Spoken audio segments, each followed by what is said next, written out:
Today we're into Historic to play 16 Goyfs. So here is our 16 Goyfs deck for Historic, and it used to be that Tarmogoyf was one of the best and definitely one of the most iconic creatures in all of Magic. It's a 2-mana star, 1+ star, with power equal to the number of card types in all graveyards, toughness equal to that +1, and Tarmogoyf used to be the best creature in Modern, a legacy staple, $200 a copy.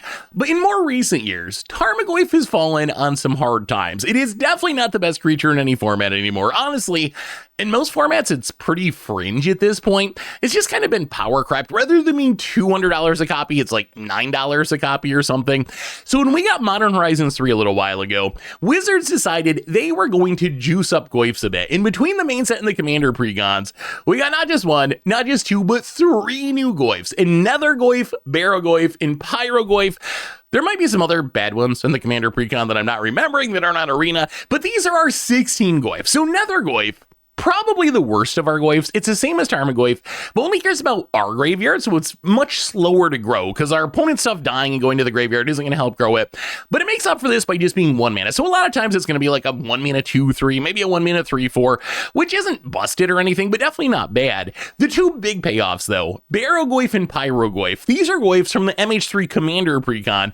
They just came to Arena for the first time in anthologies, and these are arguably the best Goyfs that have ever been printed. Barrogoyf, it's a 3-mana black Tarmogoyf, same exact ability, except it gets Death Touch and Lifelink, and when it deals combat damage to a player, we mill that many cards and we put a creature card from among them into our hand, which is super good in a Goyf deck. If we hit our opponent with Barrogoyf, we get to dig for more Goyfs and fill our graveyard to grow our Goyfs. But our best Goyf, Pyrogoyf. Pyrogoyf is kind of insane. It's a 4-mana red Tarmogoyf, except when it or another Lure Goyf enters, it deals damage equal to its power to any target. And this opens up a whole new line of attack for the deck. So we can win kind of like a traditional Tarmogoyf deck, where we play a Tarmogoyf, we play another Goyf, we kill some stuff, we attack, we eventually grind you out. But Pyrogoyf also gives us kind of a combo kill, where we can like get a bunch of stuff in the graveyard, Pyrogoyf, burn you for 6, Nethergoyf, burn you for something, Tarmogoyf, burn you for 6, and just kind of direct damage burn our opponent out of the game. So these are the 16 Goyfs that are the core of our deck. We also have a Commander. In Disa the Restless. I know we're playing Historic, we're not playing Commander, but I couldn't resist trying Disa the Restless. So this was literally the Commander from the Goyf precon with Modern Horizons 3.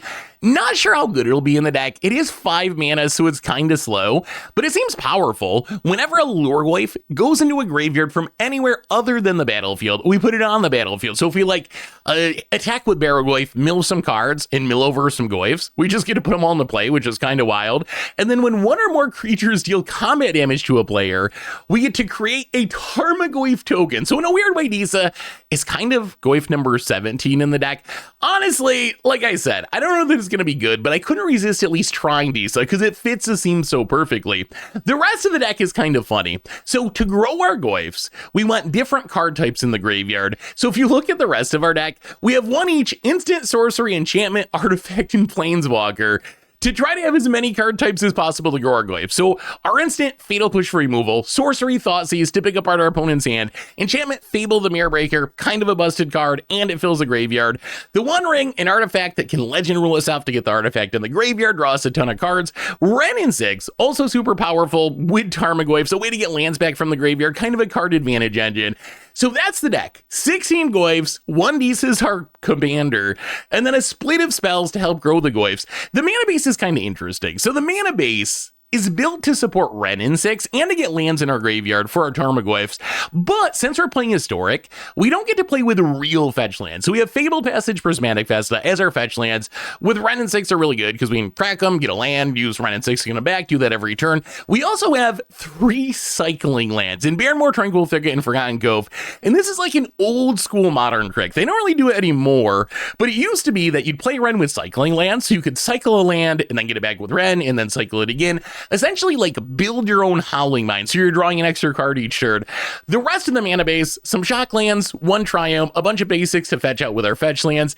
In the sideboard, we get Duress for control, Casting the Flare Terror Sunder to deal with artifacts and enchantments, Sheoldred's Edict as an edict to deal with hard to deal with creatures that we can't kill with targeted removal. Brotherhood End is a sweeper that's also very good against the artifact decks, which are kind of scary right now because we just got Mox Opal, and then Ghost Vacuum for graveyards, and that is 16 Goyfs for Historic, and that's our Against the Odds deck for this week. So let's jump into some games and see if 16 Goyfs is enough to actually pick up some wins in 2025. Thanks for watching, everyone. I hope you enjoy it, and I'll be back in a bit for the wrap up. Need some Magic cards? Well, you can snag them from our sponsor, Card Kingdom, over at cardkingdom.com/mtggoldfish. Want to help out the channel? Well, you can snag these super sweet new dice, playmats, tokens, and more over at mtggoldfishmerch.com. It is 16 Goyf time. We have all the Goyfs now in Magic Arena, and we're going to see what happens if you play Tarmogoyf Tribal and put them all together. And that's 2 Goyfs. That's a good start. Pyrogoyf, honestly, might be our best Goyf. We'll see. Oh boy, artifact lands. Okay, well, artifacts also just got Mox Opal, which is kind of scary. Let's lead on the fetch. I think we want to set up Ren in 6 next turn, so we can crack the fetch, play the Ren. Opponent's going to cycle the Spellbomb, sure. And then get back the land to start generating some card advantage. Let's crack Prismatic Vesta. Snag us a mountain. And then we can Overgrown Tomb, untapped, and Ren in 6. Get back the Prismatic Vesta. We could have gotten down a Goyf this turn, but the Goyf just isn't especially big yet. So I don't think it does a ton. I think we'd rather get the Ren engine going. And then next turn we might actually play Fable. So one of the tricks of being a Goyf deck is our support cards. Ooh, Emery. Our support cards are split between like Artifact, Enchantment, Instant, Sorcery, Planeswalker to try to make sure... Wow, that is a good turn. And a Tezzeret. Try to make sure... Wow, and a Tormod Script. Okay. Well, opponent just played a lot of cards. Thankfully, they still don't have a ton of power on the battlefield, but man, a Brotherhood End would be literally game ending. There is a risk of playing all artifact lands. There are cards that hate on artifact lands. We don't have any in our main deck, but we do have some in the sideboard. Opponent going to grab some card draw by the looks. I have not played Historic in a minute, so there are probably going to be some Alchemy cards that I am not used to. Now let's play this Prismatic Vesta. I think we just get down the Fable. Let's snag the Forest, and yeah, let's get down the Fable. We can start filling the graveyard, and then next turn maybe Pyrogoyf, possibly to kill the Tezzeret or the Emery. Opponent going to crack the Tormod Script. Well, there goes our fetch land. That does make the Ren a little bit less useful. Let's just ping Tezzeret for one. We would prefer them not to ultimate that in the near future. Opponent. Drix Interlacer. All right, so it gets a counter when you play an artifact, then you sack it to draw cards. Another Mox Amber. Trigger the Drix. And the Tezzeret. I mean, opponent's down to 1 card in hand for now. Although they can tutor. Man, Tezzeret's so good in artifact deck. Just being able to tutor every turn is so good. It's so good. Found it. Gets a Pyrite Spellbomb that can, I guess, take down our Goblin token. Found it. Get some triggers. The good news is they are getting artifacts in their graveyard, which is helpful with our Goyfs. We probably just got to kill the Emery. We can't have our opponent just casting these artifacts. I think the Emery is actually more important to kill than the Tezzeret at the moment. Opponent gonna get back the Tormod Script. Huh. Interesting. And, all right, gonna crack the Drix, draw 2. Historic is kind of a wild format, isn't it? And a Tamiya. Okay, that also needs some... Man, we got a lot of things we gotta kill somehow. We got a lot of things that need to die. Well, there's another Goyf. We get to do some looting. I think we just pitched 2 lands.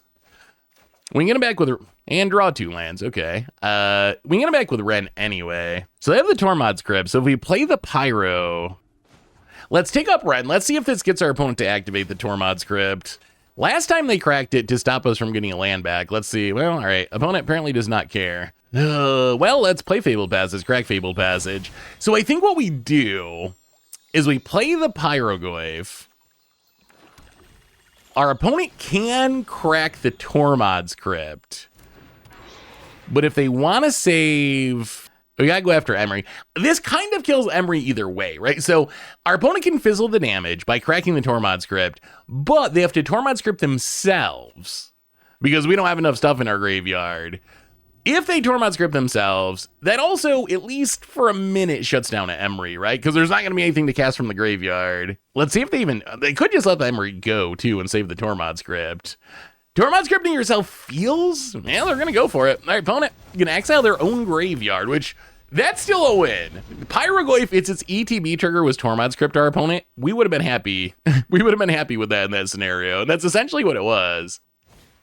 Opponent, Retrofitter Foundry, okay. And then what, get an Ornithopter, do the Foundry stuff, probably. Oh, getting another Drix, okay. Well, getting some more card draw. Drix adds... And there's the Ornithopter. Okay, they had the Ornithopter all along. We need to get some more cards in the graveyard. Like these Tarmogoyfs triggering Pyro. Oh, there we go. Thank you, opponent. Opponent, gonna sack the Ornithopter, grow the Goyfs, and gets in with the Tamiya. We might actually be good after all this. I feel like our opponents played like 3 times as many cards as we have this game. But I feel like when it's all said and done, the power of our Goyfs might still get there. Opponent can now Emery. Get back the Ornithopter. Shrink the Goyfs. And cracks the Drix. Draws a card. Draws a card. Flips the Tamiyo. And Tamiyo gonna tick up. I mean, we can tick down the Ren to get a Planeswalker in the graveyard to grow the damage that our Goyfs will deal. Opponent gonna crack the Clue to draw a card. Our opponent has done so much. It hasn't killed us, but they have done many things. Opponent, another Moxhammer. It's still going. Counter on the Deseret. Passes. There's a Barrowgoyf. Well, we get to flip the Fable, the Mirror Breaker. We can play a Tarmogoyf, target the Ornithopter. Our opponent can sack it. But this gets an artifact creature in the graveyard, so it ups the Goyf's power. Opponent gets more counters on Tezzeret.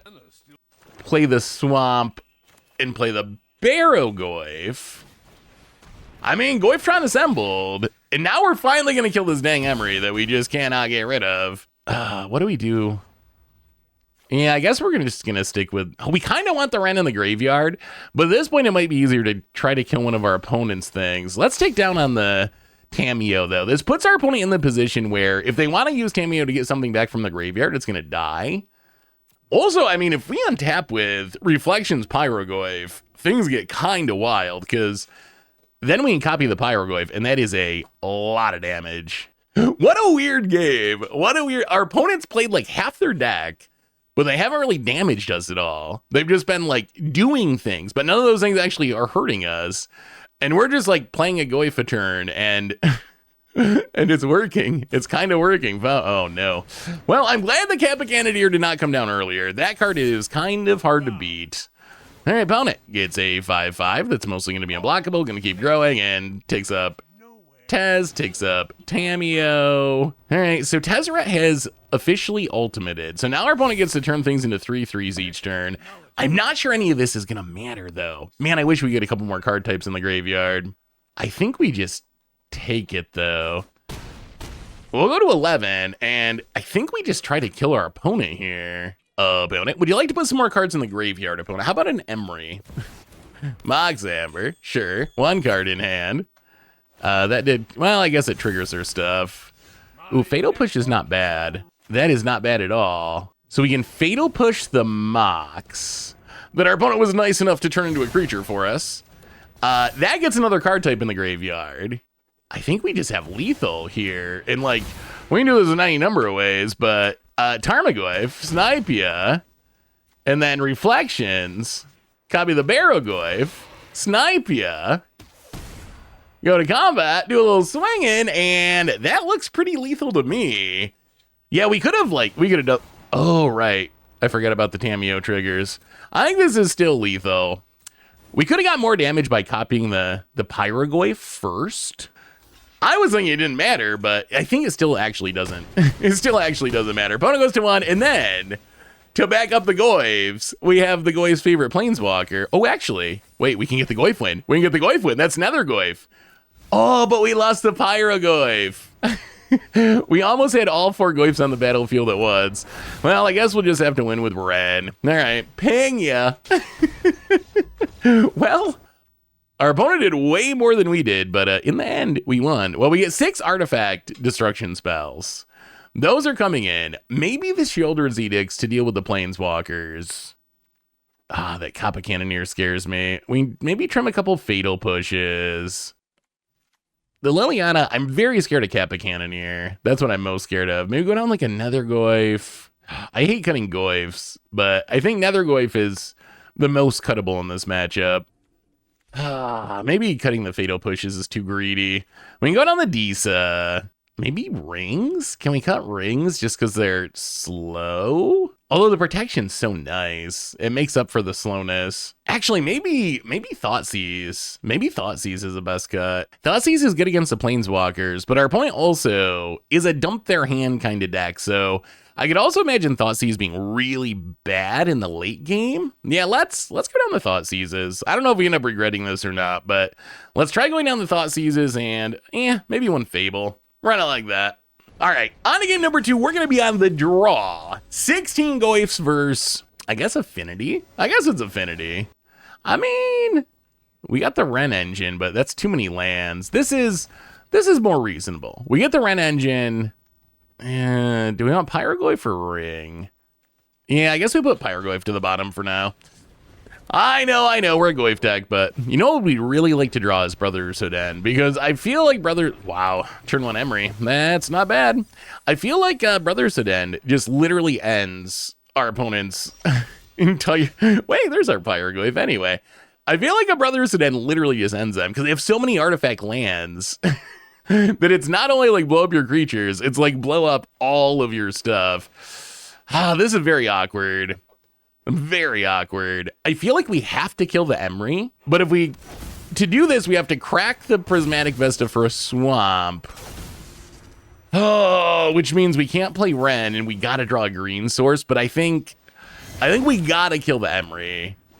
The Emery is just too much value, and we wouldn't be able to kill it until turn 3 if we went with the Ren plan. Opponent Ether Spellbomb. Well, we'll see. We do need to draw a green source. If we never draw a green source, we will regret this. Opponent Ether Spellbomb.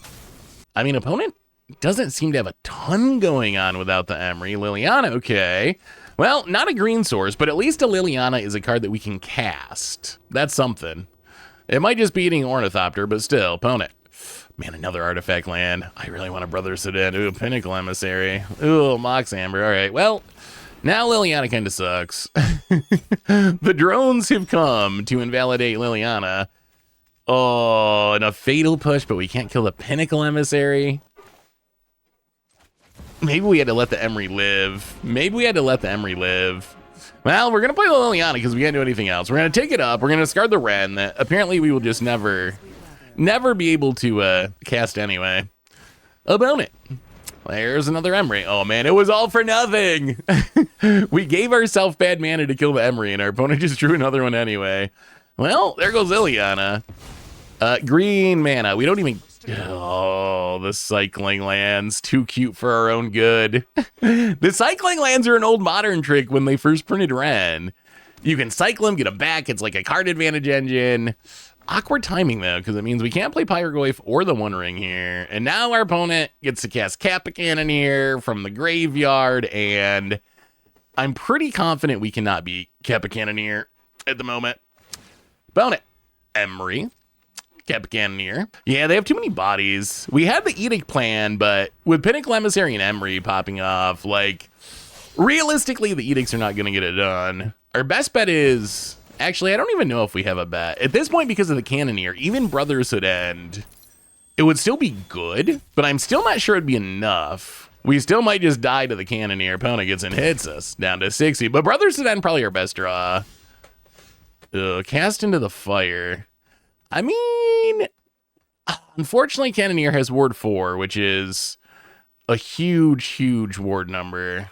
We can play the One Ring and just fizzle in a, like, fog for a turn, but we don't really have a draw that realistically gets us out of this. I don't think we die next turn, probably. Maybe we just gotta try to kill our opponent. I don't even think that's realistic either. Let's get down to Tarmogoyf, kill the Emery, which we just kind of cannot let Emery live. Opponent. Yeah, the Drix is back. It makes the Cannoneer unblockable. I mean, if they can play enough artifacts, maybe we're just dead anyway.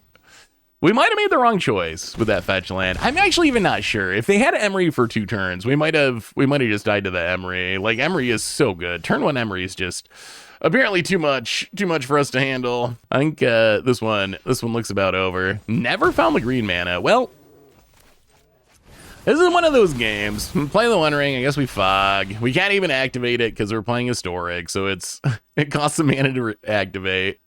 Found it, passes. Brothers at End. Yeah, we're gonna try to draw. We gotta do something more than just play another One Ring. All right, it's a Tarmogoyf, and now we are officially dead. Oh man, give us a Brothers at End. Give us a Brothers at End, Magic Gods. Just one time Brothers at End. I'm actually wondering, this might be a 4 Brothers at End kind of format in the sideboard. We only have 2. I might add a couple more. It might be a 4 of. Well, all right. No Brothers at End, but this time we actually have good mana. And we have Ren to make sure our mana's super good. Opponent land and retro Fitter Foundry. Come on, no Ornithopter. No Ornithopter. All right, well, that's a fast start for our opponent. So I can turn it into a 4/4. We will Prismatic Vesta. Grab a swamp.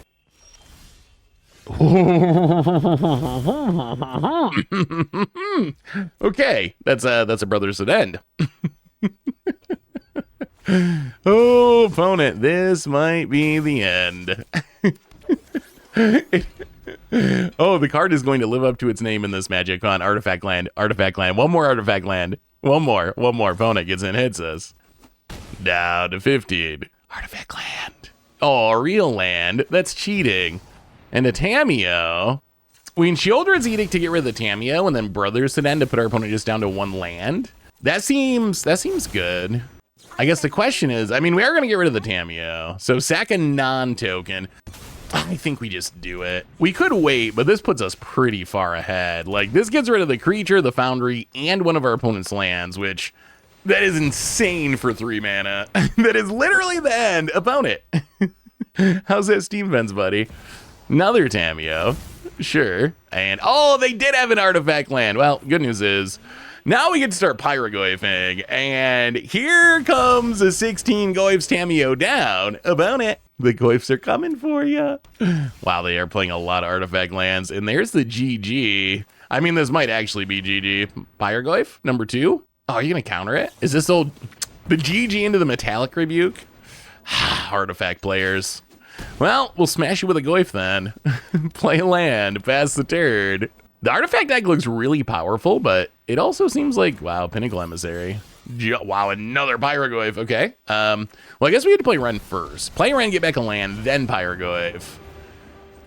Makes better use of our resources. So get the Prismatic Vista, play the Prismatic Vista, crack the Prismatic Vista, snag us a basic, and Tarmogoyf. I think we just snipe face, and this forces our opponent to chump, and wow. Well, I'd like to say that the Goyfs did that, and the Goyfs won us the game, but that Brothers at End really, oh my god, did that end our opponent. Well, we got more One Rings than Goyfs.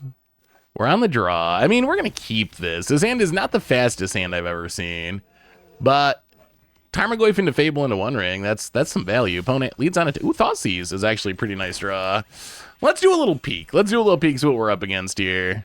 Eldrazi. So opponent's got Kozilek's Command, Stone Rain, Sire of 7 Deaths. I feel like because we only have a couple of lands, we almost have to take the Stone Rain. But the Kozilek's Command is a problem, because the Kozilek's Command is going to ramp into the Sire, but yeah, we're going to take the Stone Rain. I'm actually not 100% sure if that's correct, because now we're going to play the Tarmogoyf, and then they're going to be able to kill the Goyf and make spawns, ramp into the Sire, and beating the Sire is going to be tough. Well, let's play the Tarmogoyf bastard. Oh, I should also say I did add more Brothers to Dens to the sideboard. Because I feel like it's that kind of format. It's been so long since I've played Historic. I looked over the meta, but now that I've started playing, I'm like, I actually think you just want a lot of Brothers to Dens. Between artifact decks and like energy decks, other aggro decks, it seems really good. Opponent, because of Eldrazi Temple. One thing about this format, if I want to complain just a little bit, they let the Eldrazi deck run rampant with Ugin's Labyrinth, with Eldrazi Temple. They have so many lands that make 2 mana, but they do not let me Blood Moon them. Wizards. It's only fair, Wizards. If you're going to let the Eldrazi deck make multiple mana, I should be able to Blood Moon them. Found it. Untap land. Can they just play 1, 2, 3, 4, 5? They can actually just place. Oh! Leave our lands alone, you. Oh, man, we took the Stone Rain. Well, I guess if we didn't take the Stone Rain, we probably would have just not cast a spell this game. Selling Myco Spawn. Going to exile one of our lands. So this is like Eldrazi land destruction, basically. That is kind of neat. And our opponent gets another Eldrazi Temple that we can't Blood Moon. And it's kind of like Commander. You get to play the busted lands, but you can't mess with the busted lands. Well, Wrenn and 6 is actually kind of a huge draw here. We're going to pitch one of the One Rings. Hopefully we don't regret this later, but it gets an artifact in the graveyard. Yeah, we gotta pitch one of them. So do we Wrenn and start getting back lands? But it's only got one unknown card in hand. We know they have the Sire. I think we can play the Wrenn. We can take up the Wrenn. Take up the Wrenn, get back the Prismatic Vesta, and play the Overgrown Tomb. Next turn we can Tarmogoyf something. Although that still doesn't kill a Sire. I guess we're going to have to block our way through the Sire. Oh, come on, opponent. Sowing Myco Spawn. Exiles a land, gets another land. They did not have any of these in hand when we thought seize them either. We thought their hand was really good against us without all the Sowing Myco Spawns. And opponent has like 10 mana and we have 2. Opponent gets in, hits the Wrenn. This also means we don't get to play the One Ring yet. I mean, the good news is, maybe there's some good news here, because I think if our opponent just slammed the Sire of 7 does, it probably beat us. Our opponent doesn't know. Oh, wait, we have to, I guess we have to crack our fetch first to get in the graveyard. Our opponent, they don't know this, but if they did just play the Sire instead of blowing up our lands, I don't think we could have beat it. So maybe it's good that they keep drawing these distractions, Sowing Myco Spawns, because at least we're not dead yet. And now we have a Reflections. We got a Tarmogoyf. We got a Pyrogoyf coming. Maybe we can piece this together somehow. Like, the Goyfs are pretty big. They're not as big as the Sire, but multiple Goyfs might be able to take down. More land destruction. Okay, gonna hit the Reflections, which actually we wanted that more than the land at this point. World Breaker, eh? Do we have lands left? 1, 2, 3, 4, 5. We should have 6 basic, so we should have one. We should have 1 basic left. All right, let's crack the Prismatic Vesta. Opponent also going to crack Prismatic Vesta. If we're gonna win this, it's gonna have to be some sort of direct damage Pyrogoyf plan. So get the Mountain, and I mean, Pyrogoyf hit you for 5 down to 10. If we had that Reflections, we actually just win the game this turn, which is hilarious. Like, we attack with the Goblin, get a treasure, copy the Pyrogoyf, hit you for 10 more. So our opponent, they actually needed to top deck.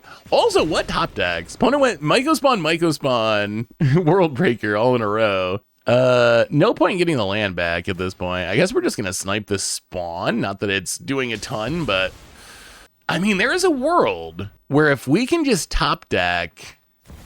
All right, there's the Sire finally. We need that not to gain life. If we can top deck one more Goyf, we can just lethal our opponent with Pyrogoyf damage. Play the One Ring.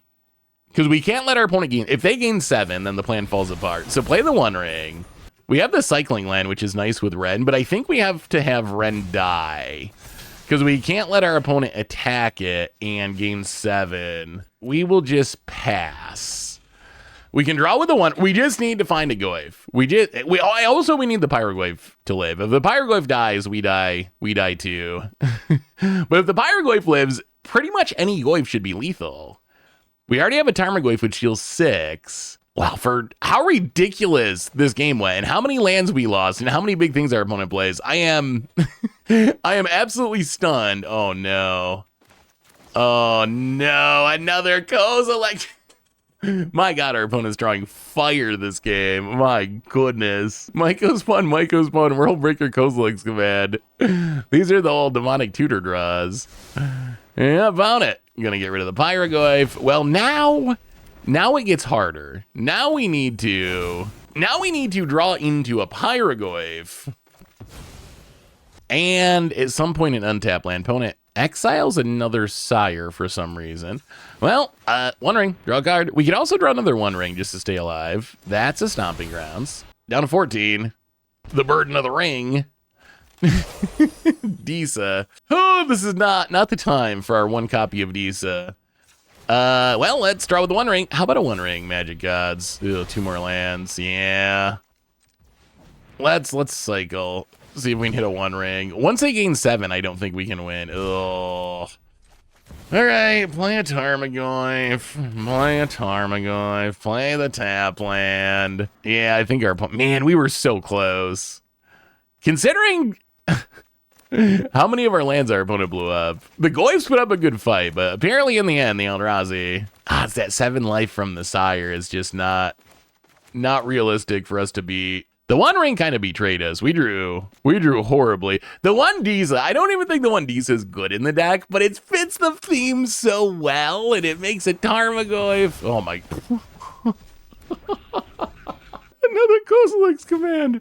I swear to God. Okay, finally our opponent draws something that isn't insane.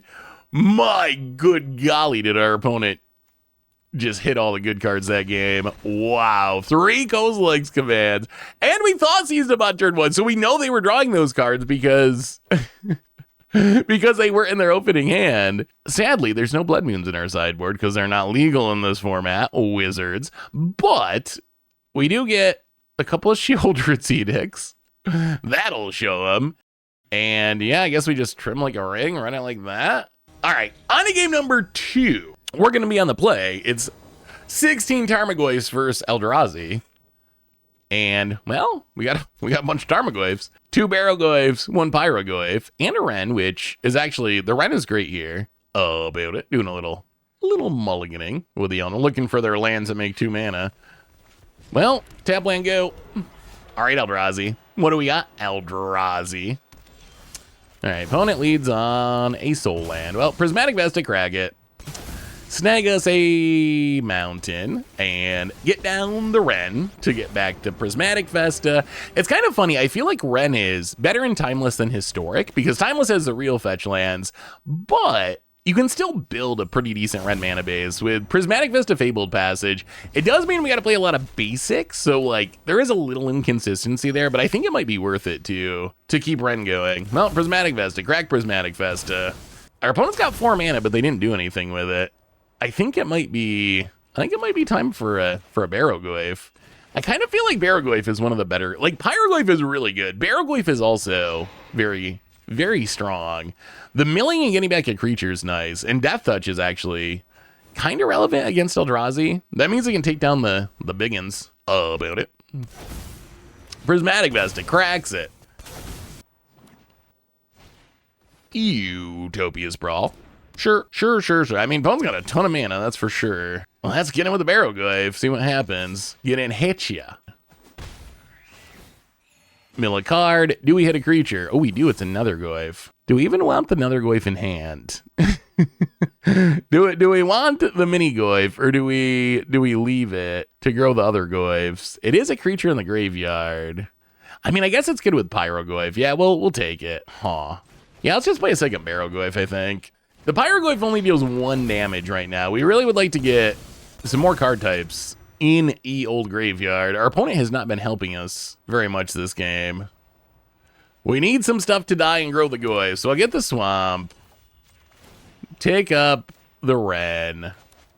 And we're not going to bother to run out the Nether Goyf. We're gonna hold it. Like, in our dream world, somehow we play the Pyrogoyf and then follow it up with 1-mana Nether Goyf and deal a ton of damage. Wow, another Soul Land. And there's a World Breaker. Well, opponent, gonna get rid of our Triome. Sure. We draw another Ren. Huh. Actually, ultimating Ren might be realistic this game. Maybe that's... We don't have any spells to do anything with it, but if we draw a spell, we have a ton of lands, that's for sure. I mean, we're up to 7. Yeah, I think we're on the try to ultimate plan. Let's take up. Yeah, play the saddest Pyrogoyf of all time. We have just not filled the graveyard. Maybe we can attack with 1. Yeah, let's get in with 1. It has Death Touch. This fills the graveyard a little at least. It's another land, okay. Kind of hoping for a non-land. I mean, once stuff starts dying, the Goyfs will start growing. And if we ever draw a spell, opponent gonna get back the Sire and plays a land. They just have so much mana. Having all the lands attacked for 2 mana just makes it so easy for them to cast this big stuff. We really could use a spell. We could use a spell because we can ultimate this Ren and we have 5 lands in hand. Bonus, Sire 7 does. Sheoldred's Edict would be... all right. That's a Sheoldred's Edict. So, well, let's ultimate this Ren real quick. So now we can retract cards from our graveyard. Target opponent sacks a non-token permanent, like one of those big Eldrazi. And this might actually just, wow, that was an insanely perfect draw. Yeah. Let's do it again. Sheoldred's Edict, discard the Prismatic Festa. And now the Goyfs are actually growing. They're up to 4 5s. We hit you for 12 and opponent scoops it up and... Ren and 6. I mean, the Goyfs got the job done, but that Ren and 6 ultimate, really the top deck of the Sheoldred's Edict probably won us that game, in all honesty. That was a really good draw. Well, yeah, let's do that again. The Eldrazi deck, like, just because they have so many soul lands, they can get off to some fast starts. Ugh. All right. No land, no keep. That one's not going to get the job done. All right. Well, that's an okay hand. Kind of want to put another Goyf to the bottom, although that means we have literally no pressure, but I think that's what we do. I want the Thoughtseize. The Fatal Push could be good. Sheoldred's Edict definitely good. Opponent gonna start with the Nugan's Labyrinth and it that heralds the end. Well, glad we kept the Fatal Push. Yeah, let's just Blood Crypt untapped and get rid of the 2-drop. Opponent untaps. Whew, man, if they went like Red Source Stone Rain, we'd be so screwed. Yeah, I think it's safest to Thoughtseize. Kozilek's Command Dismember, Chalice of the Void. We're going to take the Kozilek's Command, because that card's kind of ridiculous. Play the Mountain. The awkward part about this is our opponent, they can Chalice on 2, which would actually, and after getting blown out by Ren Sheoldred's Edict, they might, which actually just locks our entire hand. Well, all right, that's a Chalice on 2. Well, let's do a little cycle and see if we can find a non-2-drop. Okay, Fable's nice. Fable lets us get rid of those 2-drops, which... we are not going to be resolving. Well, get a Forest, run out the Fable the Mirror Breaker. Our opponent can dismember the token if they want to, but that's fine. It hit the Herald's End into the Chalice. I've done that before. I've been in that. It does not feel good. It never feels good, but I have done that exact thing. Play a Chalice and next turn play something into an opponent. Dismember the Goblin. Completely out of cards. Well, we get to untap, draw a Baron more. Well, we're going to get rid of Ren and Sheoldred's Edict since they are not resolvable. One Ring and a Pyrogoyf. Pyrogoyf's a 6/7? My God. Pyrogoyf is actually quite a card. Pyrogoyf has really impressed me. I mean, as much as I love drawing cards with the One Ring, I think we just play a Pyrogoyf, Domia for 6. Because remember, they do have a Sire under Nugan's Labyrinth, but they just don't have enough mana. An opponent scoops it up and... whoo! Tarmogoyf! 16 of them! Stronger than Eldrazi, apparently. It is 16 Goyf time. Also against the odds time. This hand, a little bit awkward because we don't have a fetch land to go with these Wrens. But we do have 8 of them in our deck, and we have 3 cycling lands, so we have a lot of cards we could draw that would be good with Wren. The Nether Goyf, definitely the weakest of our 16 Goyfs. It's our only Goyf that only cares about our graveyard. It is the cheapest Goyf, though. In the late game, it's still very good with Pyro Goyf. I guess we just forest go, see what our opponent's up to.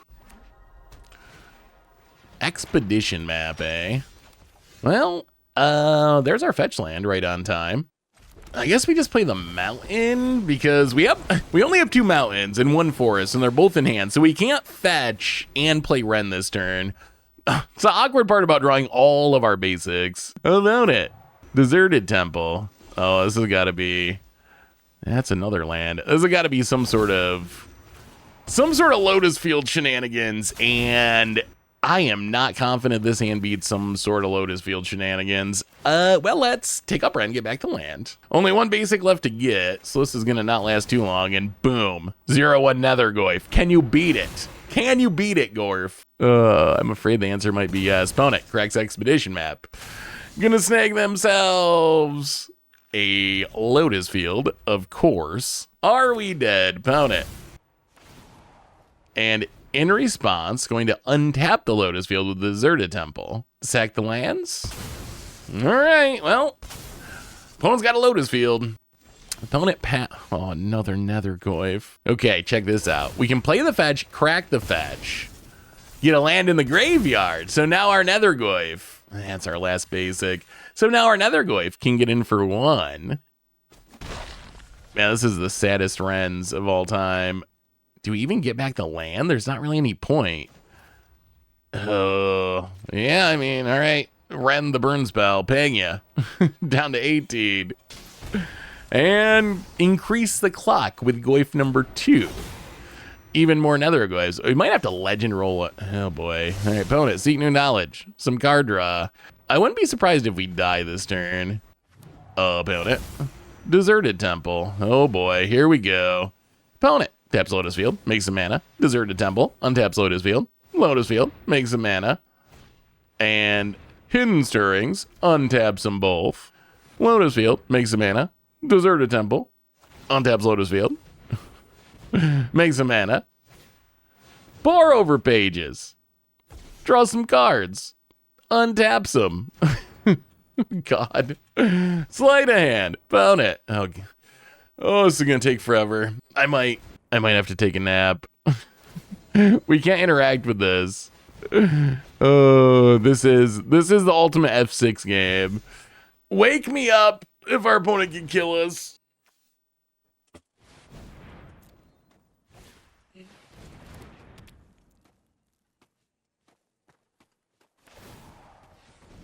Opponent doing things and stuff. Opponent apparently played an artist talent. Sure. Sure, opponent. Hidden stirrings, yes. Sure. You do that. Untap it. Untap it. Tap it. Deserted Temple. Imagine that. Make some mana. Pour for pages. Who would have thought? Our opponent did draw like every hidden stirring. Well, not every. Like 3 hidden stirrings, 3 pour over pages. So they did actually have a lot of the good cards in the top of their deck. Although this is also what Lotus Field is designed to do. Like, you play the Lotus Field, you do these things a million times, and eventually you win. Honestly, if I was not recording, I probably would have scooped by now. I think that we are, I believe, 100% dead. Like, I would be, well, it's not 100, it's like 99 point something. So there's always that chance. They could have 5 lands in hand, 6 lands in hand now. Realistically, with an artist talent out, it's just not going to happen. I am curious what their win con is, though. I haven't played Historic in a while. Ever since Timeless came around, I've only played Timeless, but this deck, I think, is way better suited for Historic than it is for Timeless. I think it's just too mid-rangey for Timeless. Timeless is way too degenerate. So I'm actually not 100% sure what the exact win. I imagine it's a Storm card of some kind.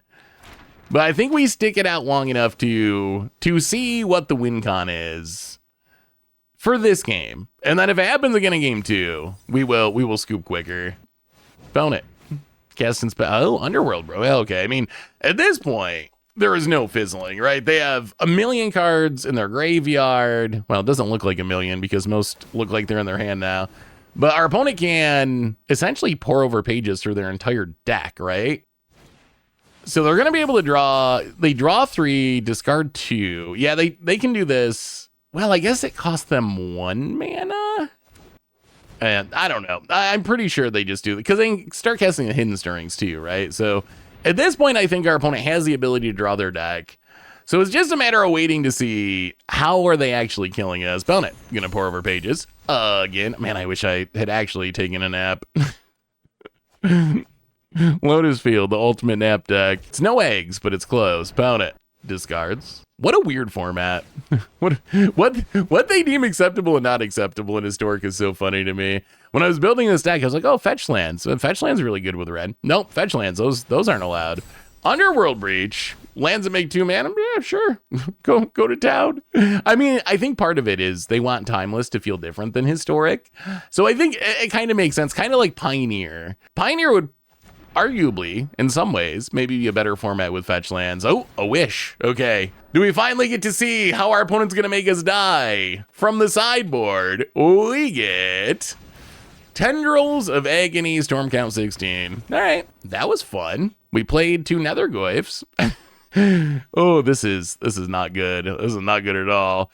Well, when you go down the Fatal Pushes, go up to Duresses, but we don't really have like some specific combo hoser. There's no Lost Legacy, lobotomy type effects.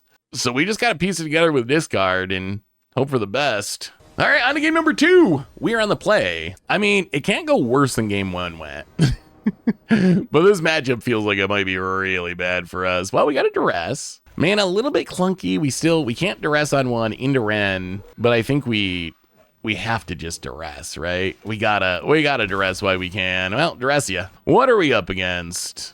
Card draw, Hidden Stirrings. They got the Lotus Field, 2 Artist Talents. Ugh. Well, I would like to get rid. We're gonna take the card draw, I guess. I would like to get rid of the Artist Talents, but with 2 of them, not really an option. Well, let's play the Triumph, pass the turn. Next turn, we can start doing Ren stuff. The One Ring, I guess, can make our opponent not kill us for a turn. But that doesn't mean they won't just kill us the next turn. We're going to need to draw a lot of discard. Ah, the Artist Talent's rough for us. Well, Fable's actually probably better than Ren here. We got a clock. The thing about the Goyfs, like, they become an overwhelming clock in the mid-game. They're not a very aggro clock, though. Our 1-drop's Nether Goyf, which is literally 0 power on turn 1. Even Tarmogoyf, usually not big on turn 2. So they get very big and very scary in the mid-game. But if we're just going to get combo killed super fast, we don't really get the time to make the Goyfs good. Well, we get to do some looting. We're going to pitch the Ren. I don't think we need it. And yeah, I guess a land. Well, let's get in with the Goblin Hitch, yeah. Down to 18, and I think I am kind of worried that we're just going to die this turn. So I think we're going to play the One Ring, although, as I said before, this is a temporary solution to what might be a more long-term problem. Like, this does make sure we don't die this turn, but that doesn't mean our opponent won't just, like, level up their Artist Talents and then combo kill us next turn. I guess we could draw into another One Ring, but all right, One Ring. Draw us a, all right, there's a Goyf. I mean, man, we need like one more. Oh, there's another Goyf. We need like one more turn. We can actually deal a lot of damage. Well, let's play the Landcrag. We have to try to draw for a One Ring because I'm pretty sure we die this turn if we don't hit a One Ring, which is kind of sad because between Pyrogoyf and 2 Goyfs, we actually just straight up kill our opponent next turn. But, oh man, look at all those beautiful Goyfs. I mean, we have 5 Goyfs in hand. Here comes the Pyrogoyf, 5 power, hit your face. And pass the turn to Lotus Field. I mean, all we have to do is untap and play Goyfs, and our opponent they just die to the Pyrogoyf. The problem is, with 2 Artist Talents, and we know they have a Hidden Stirrings, there's no, man, it seems so unlikely that they fizzle. We'll give it a bit. Once they start refilling their hand and casting the big card draw spells, that's when our hope now is they don't have the card draw. The problem is with the 2 Artist Talents, any spell lets them double loot. So it seems like it's going to be very unlikely that they fizzle. Opponent, second Vizier, taps and untaps up to 9 mana once they tap their lands. Fizzle. All right, Artist Talent number 3. Oh my God, they're not, oh, we're dead. Oh, if our opponent's playing an Artist Talent and not looting, that means they just already have the win. They must have the win in hand, right? Like, why would you not loot? If there was a chance you're going to fizzle, opponent going to level up all the Artist Talents, make their stuff super cheap. Another Hidden Stirrings about it. Not going to loot. Okay. Untaps. Taps. Pour over pages. All right. Still not looting. And yeah, I think that might be good enough. I don't want to sit through this again. We sat through it once. We know how it goes. Yeah, that is not a matchup we're going to win very often, I don't think. Against the odds time, we are playing 16 Goyfs in Historic for the first time in a minute. In this hand, it's only got 2 Goyfs, but it's got 2 Thought Seizes. Ooh. Boggles, or auras. Well, they got a Light Pause, they got a Core Spirit Dancer.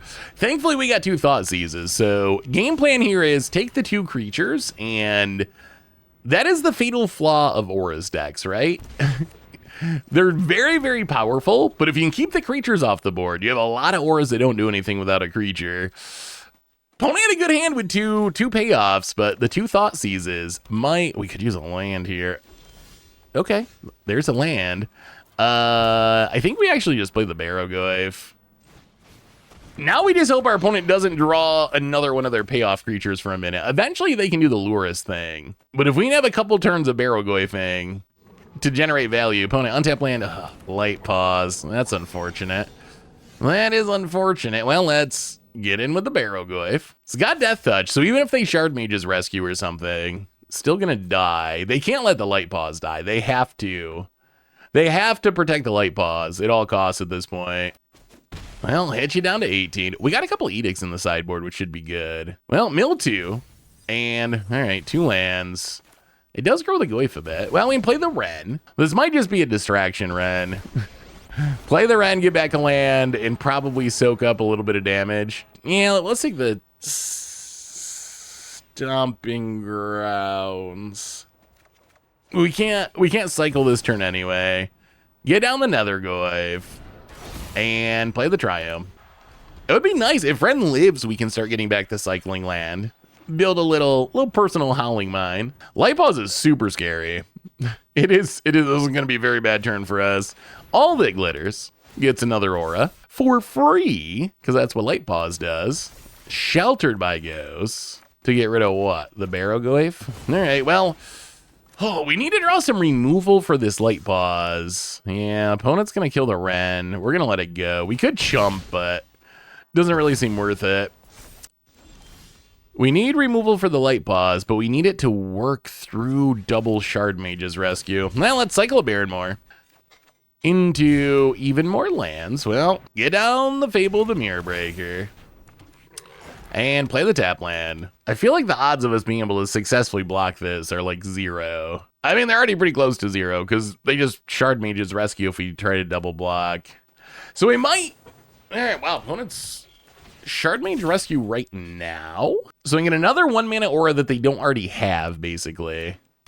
Oh, Griff Spoon. All right, well, yeah, now we're definitely attacking because we're definitely not blocking a Flying Light Pause. We could actually be dead this turn. Man, we have like...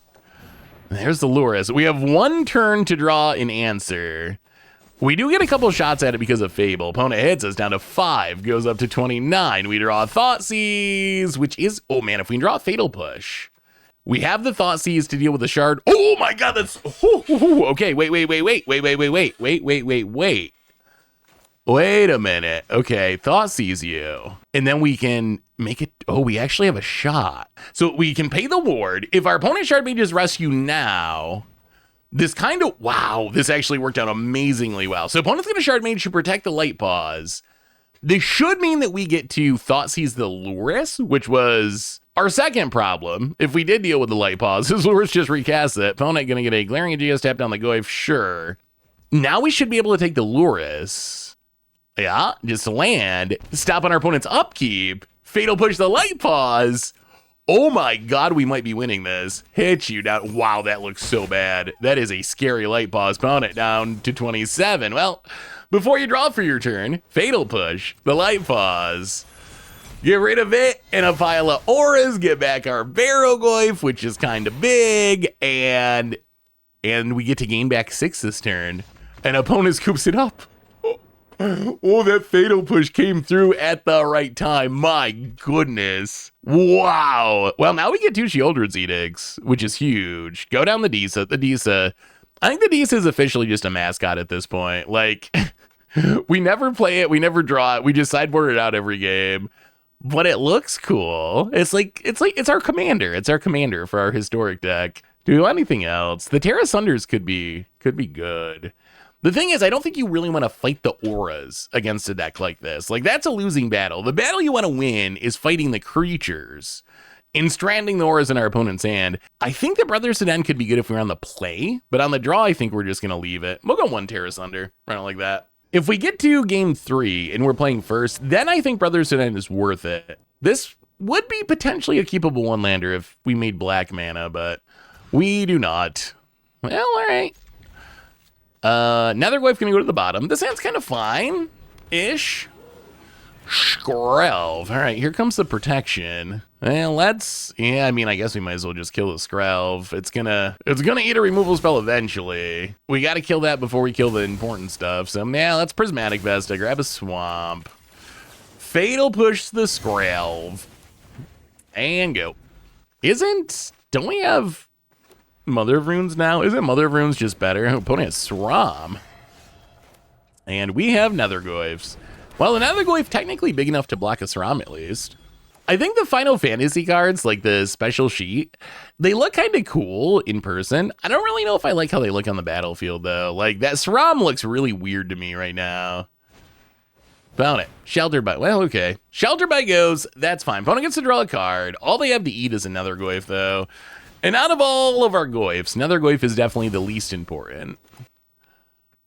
And Selfless Savior.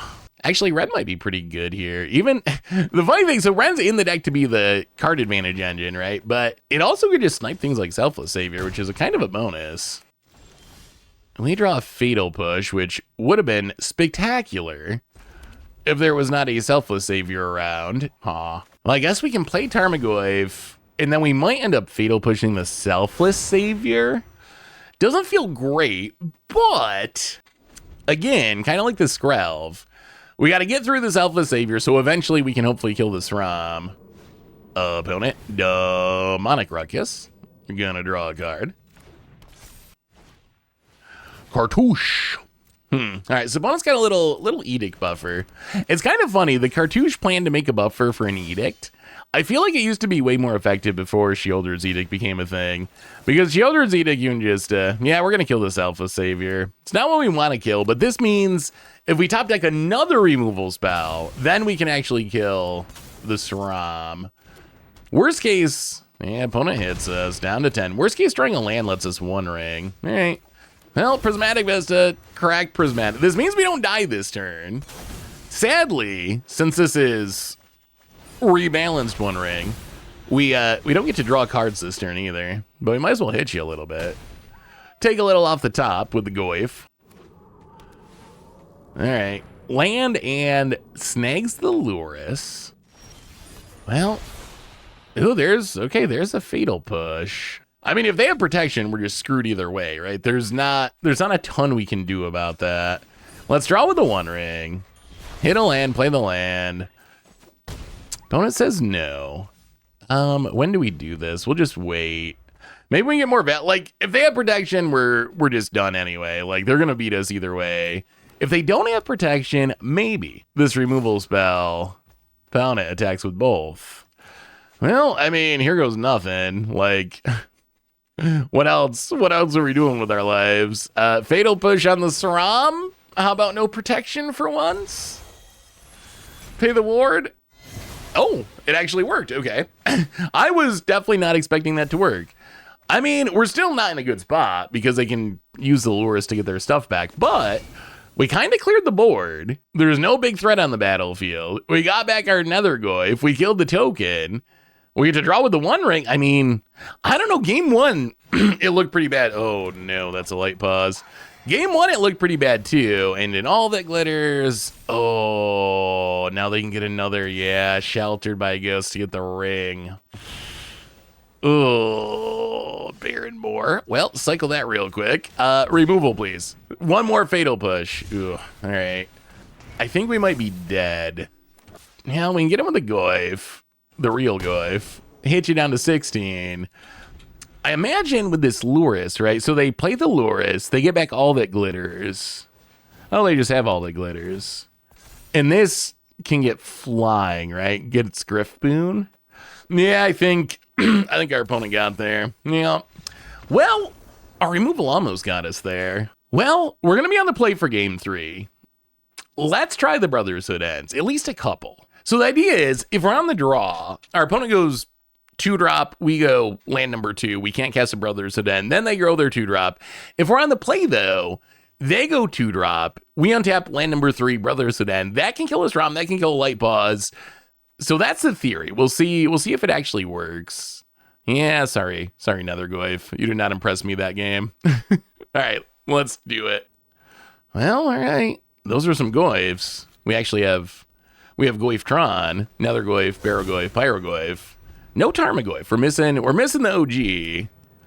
Opponent land in. Ooh, Selfless Savior. Okay. The sneaky power of Ren is a removal spell. Well, we'll grab a Forest. And another Barrow-Goyf. Well, let's crack the Prismatic Vesta, grab a Mountain, get down the Ren, and selflessly snipe that 1/1. I mean, that's a good way to keep the protection off the table, at least. It'd be nice if we could follow that up with a Barrow-Goyf. I mean, I guess we can just get the land back with, oh, Skrelv. And Demonic Ruck. Oh, and the Brotherhood End. This is actually a tough choice. So we can just ping the Skrelv, problem over, but then we can't play anything else.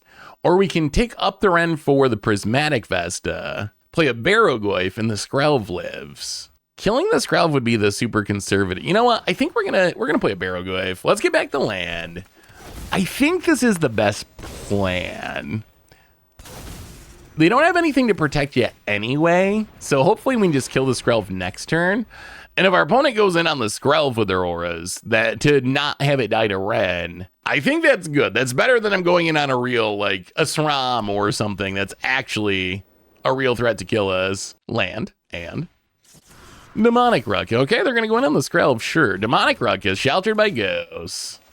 Get rid of the Barrow-Goyf. And get rid of the Ren. Yeah, all right, that's not a bad turn for our opponent. But they don't have a card advantage engine going at the moment. We draw a Swamp. Well, that's Pyro-Goyf. Sadly, because of the ward, we can't actually kill this Skrelv as much as we'd like to, but we can snipe face.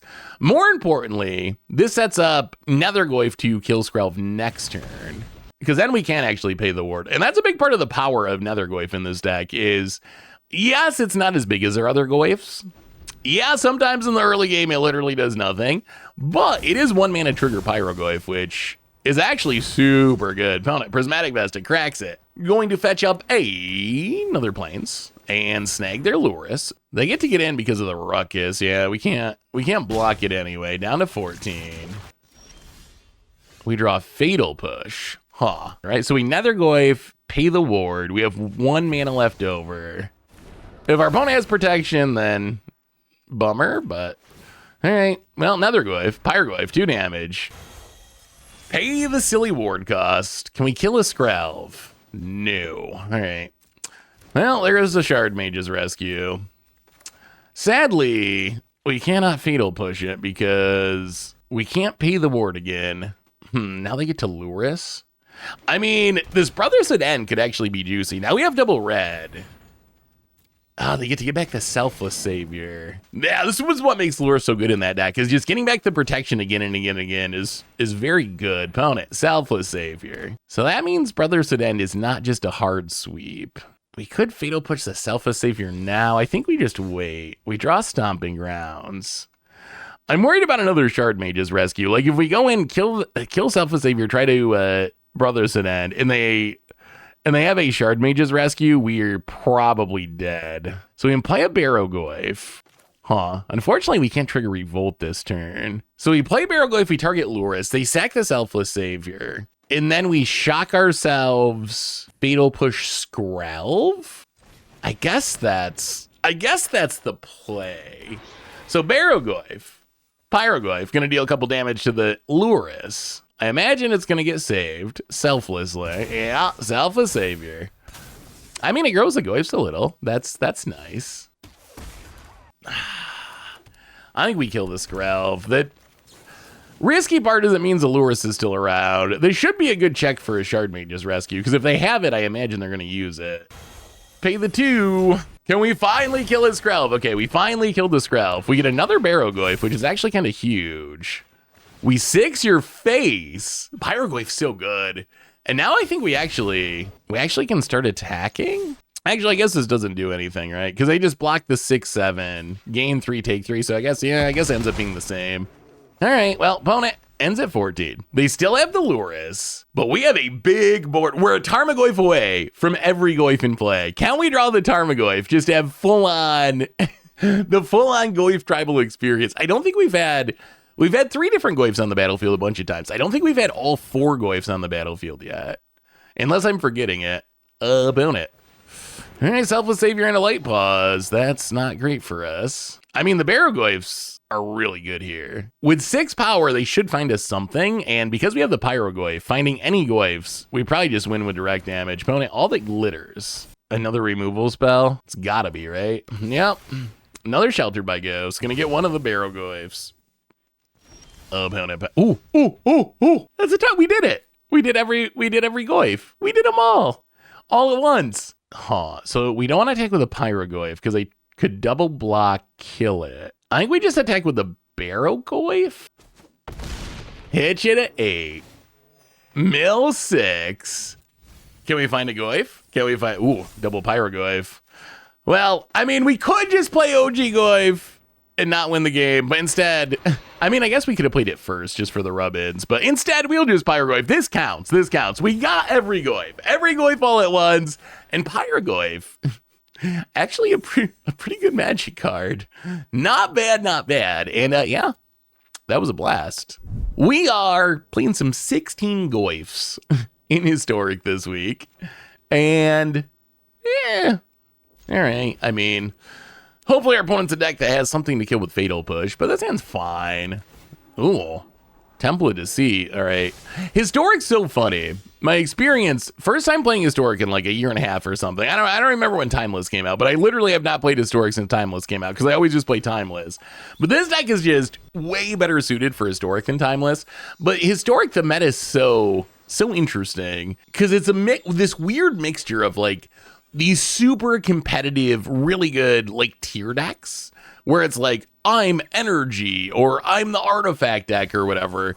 And then you have people that are just like doing the craziest brews that you can think of that are nowhere near, and you just never know when you fire up a game of Historic what it's going to be. You could be playing against some like some top tier Pro Tour style deck, or you could just be playing against some ridiculous brew you've never thought of. Our opponent's deck, I don't know what they are, honestly. There's another Goyf in the graveyard. They're playing Temple of Deceit for some reason. Well, we're going to play a land, and we're just going to pass.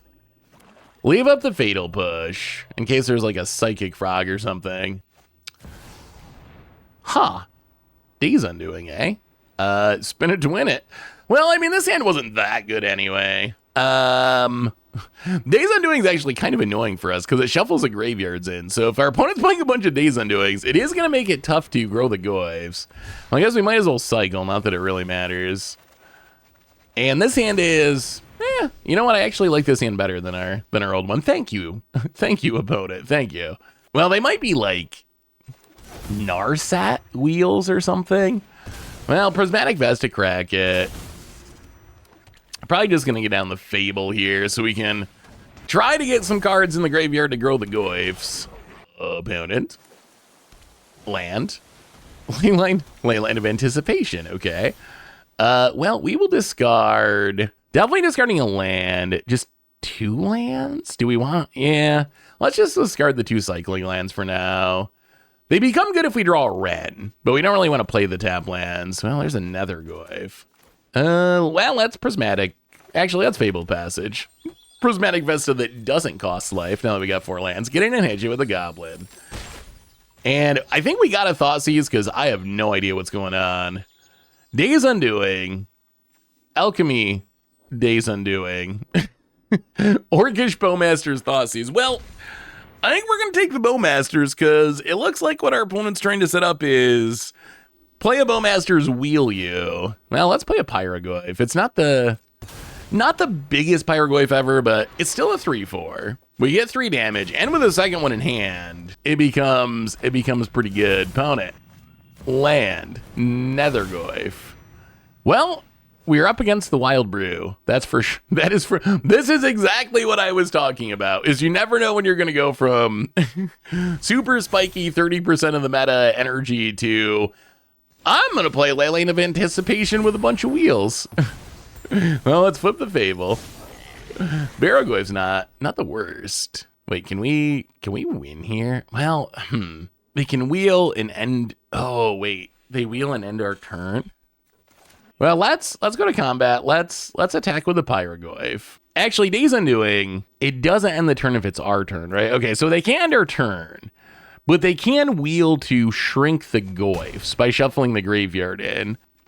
So I don't think that, like, the Pyrogoyf plan is actually just lethal. So let's lead on another Goyf. Hit you for 3. Hell, opponent not shuffling in? Okay, down to 6. Well, I mean, all right. Play the Pyrogoyf. This is lethal if our opponent just doesn't do anything, but I imagine, okay, there's the Days Undoing. They were willing to take the 3, but not die. Well, there's our Wrens. Well, we get to hit you for 2. I mean, opponent's still down to 4. I don't know, maybe they can just combo off. If they can do some crazy Bowmaster damnation, eh? All right, well, that's a lot of dead Goyfs. That is a lot of dead Tarmogoyfs. And a Ton of Bones joins up. Sure. We will discard a land. And a Hopeless Nightmare. It's a little counterintuitive to me. I'm not sure why. Why would you play those discard effects in a deck that just is designed to wheel again and again? Like, don't you just make us discard our hand and then we just draw a new hand when you wheel us? I guess it must be like Narset wheel shenanigans. The idea is probably to play them at instant speed and get the card you draw for a turn to be like a lock. Well, let's play the red. It still just looks funny to be playing discard with Days Undoing and whatever the alchemy wheel thing is. Get back a swamp. Play the swamp. And yeah, we're going to play the Barrogoyf. Leave up Fatal Push. The main thing I'm worried about is the Bowmasters, because we've seen Bowmasters. And if they can go Bowmasters into a wheel effect, Davriel. Okay. I don't really know what this does because I think that's by design. Opponent takes down.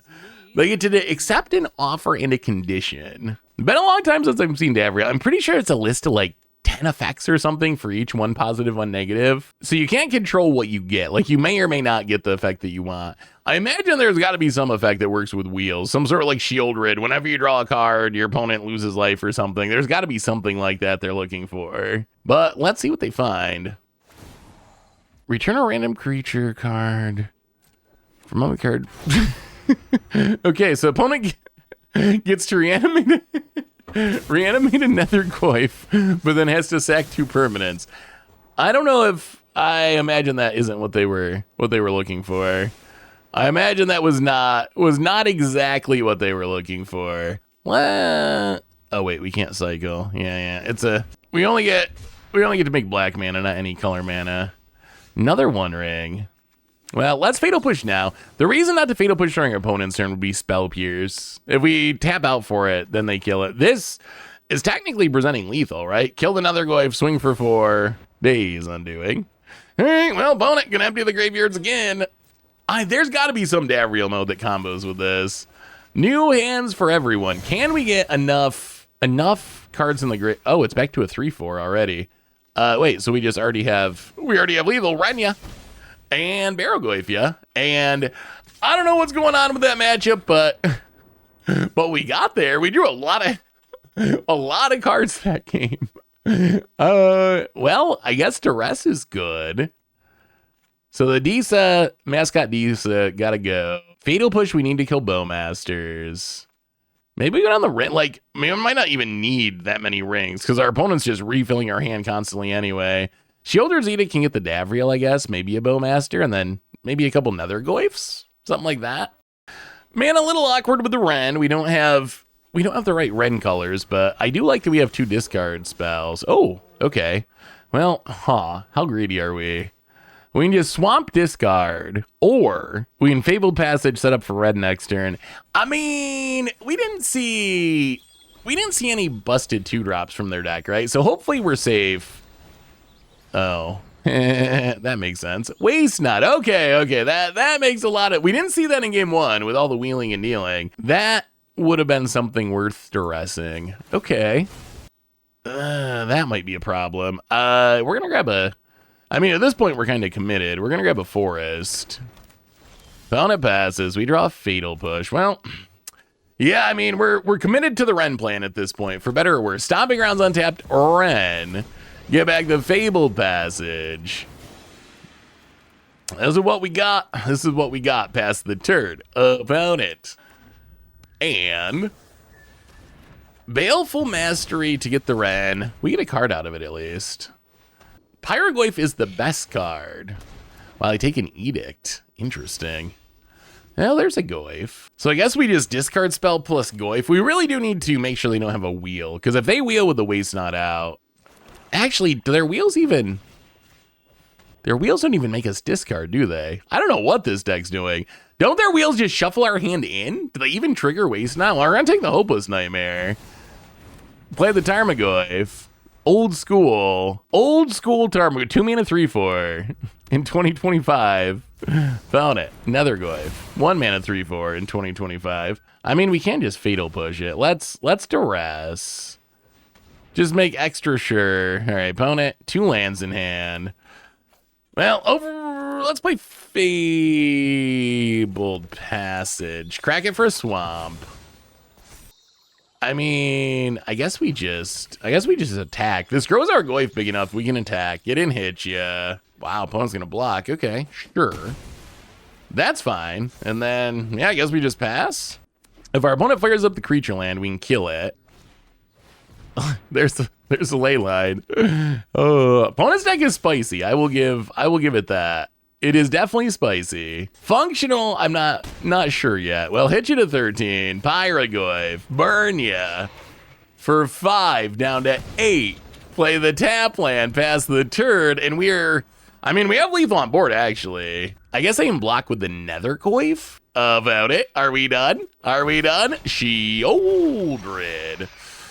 Well, that's fine, because we have Fatal Push fetch land. One of the nice things about playing all these janky fetch lands is it does make our Fatal Pushes very good. Crack the Vesta, not because we care about a land, just to trigger revolt on Fatal Push.